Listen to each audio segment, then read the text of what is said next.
Nanamafy ny fiaraha-miasa androany zandarimariam-pirenena sy ny banky BNI Madagascar. Tontosa tetsy amin'ny toby Philibert Ramarolahy Betongolo ny maraina teo ny fifanaovan-tsoniam-piaraha-miasa teo amin'ny tonta.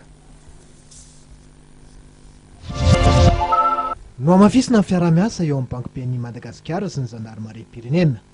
Nentina nanamarika izany lanonan'izany ny fifanaovan-tsonia izay nitotsaina teny amin'ny bureau sekretera-panjakana amin'ny fiarovam-pirenena misahana ny Gendarme Betongolo. Ny fanamorana ny fiainan'ny zandary amin'ny alalan'ny fampiasana ny banky moderna no tena himaty-matesana amin'izany. Ny zandary dia miparitaka eran'ny Madagasikara any amin'ny firaisana, fivondronana ary faritany.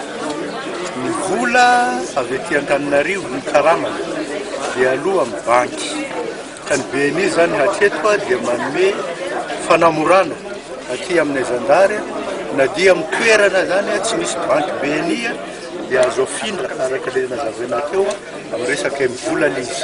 Arotsaka amin'ny banky BNI aty izy dia sitominy amin'ny vola amin'izay toerana misy azy zany ray. Faharoa dia manome koa izy fanamorana eo amin'ny fampitramam-bola. Na amin'ny resaka fampianarana ankizy zany na amin'ny resaka fividianana fitaovana. Indrindra moa amin'ny resaka ohatra manana eritreritra amboatra trano ny zandarma hitsinjovana ny hoaviny rehefa misotro ronono izy. Tolotra maro samihafa ary mamaly ny filany rehetra nomen'ny BNI Madagascar ireo mpiasan'ny zandarimariam-pirenena mba entina natsarana ny andavanandron'izy ireo.